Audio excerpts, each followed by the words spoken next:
Motorcycle আরোহী কতিপয় দুর্বৃত্ত ইনকিলাব মঞ্চের মুখপাত্র জনাব উসমান হাদির উপর ন্যাক্কারজনক হামলা চালায়। এতে তিনি গুরুতর আহত হয়ে বর্তমানে রাজধানীর একটি বেসরকারি হাসপাতালে চিকিৎসাধীন রয়েছেন। উক্ত ঘটনার পরপরই ঢাকা মেট্রোপলিটন পুলিশ হামলাকারীদের গ্রেফতারের জোর প্রচেষ্টা চালিয়ে যাচ্ছে। ঘটনাস্থলের সিসিটিভি ফুটেজ সংগ্রহ বিশ্লেষণ করে ইতিমধ্যে দুজন সন্দেহভাজন ব্যক্তিকে শনাক্ত করা হয়েছে। এরা হলো ফয়সাল করিম মাসুদ আর আরেকজন ছিল মোহাম্মদ আলমগীর শেখ। ঘটনার তদন্তে জানা যায় সন্দেহভাজন ব্যক্তিরা হেলমেট পরিহিত অবস্থায় ভিকটিম উসমান হাদিকে খুব কাছ থেকে গুলি করে।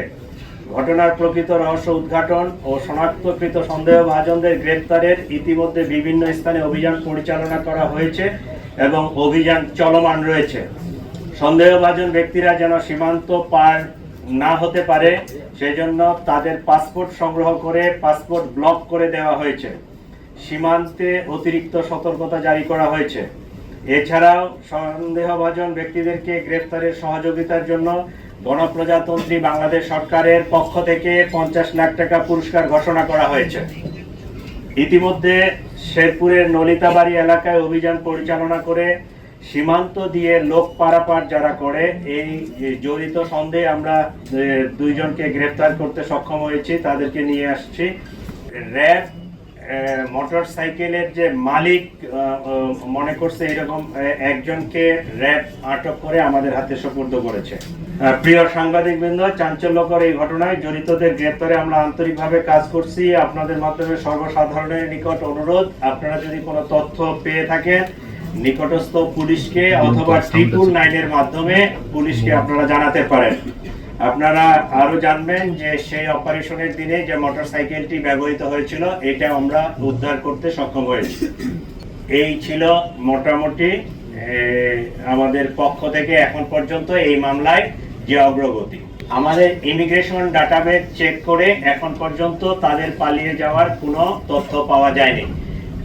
আমরা ফয়সালের পাসপোর্ট নাম্বারটা পেয়েছি, তার সর্বশেষ যে ট্রাভেল পাওয়া গেছে সেটা জুলাইয়ে সম্ভবত, সেটা থাইল্যান্ড থেকে সে আসছে দেশে ইন করছে। এরপরে ইমিগ্রেশন ডাটাবেজে আর তার ডিপারচারের কোনো তথ্য নেই। আমাদের কাছে যেটা মনে হচ্ছে সেটা হচ্ছে, আপনারা তো জানেন যে হাদি হচ্ছে ইনকিলাব মঞ্চের অন্যতম একজন সংগঠক।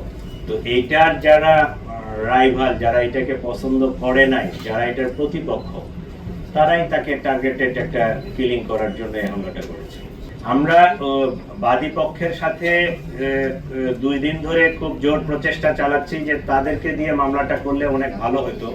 কারণ পুলিশ বাদী না হয়ে তাদের যেহেতু তার ভাই আছে, তার নিকটাত্মীয় যারা আছে তাদেরকে দিয়ে তারা ওই আসতে পারতেছে না, আসলে তারা রুগী নিয়ে ব্যস্ত। জিনিসটা সুন্দরভাবে জিডি করা আছে, আমরা অলরেডি এফআইআর ড্রাফটও করছি।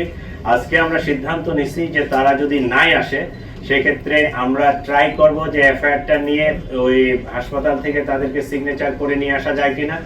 যদি সিগনেচার তারা করে দিল, না হলে আমরা পুলিশ বাদী হয়ে মামলাটা রেকর্ড করে ফেলব। আমি যখন একটা তথ্য দিব সেটা অথেন্টিক না হলে এই তথ্যটা আমি বলতে পারি না, ঠিক আছে? আপনাদের মতো আমিও এটা ফেসবুক সহ বিভিন্ন সোশ্যাল মিডিয়ায় দেখেছি। আমরা বিজিবিকে সতর্ক করেছি যে সীমান্ত দিয়ে যেন এরকম পারাপার না হয়ে যেতে পারে। আপনারা জানেন যে ইমিগ্রেশনের বাইরেও আমাদের যেহেতু ইন্ডিয়ার সাথে স্থল সীমান্ত অনেকগুলো আছে, তো ওই যেতে পারে। তো এইরকম আমাদের কাছে তথ্য আসে নাই। বিজিবি সতর্ক আছে এবং আমাদের সকল ইমিগ্রেশন চেকপোস্টে তার ইয়াটা ব্লক করা আছে, পাসপোর্টটা। তো আমরা এইরকম কোনো তথ্য পাইনি, আমরা নিশ্চিত না।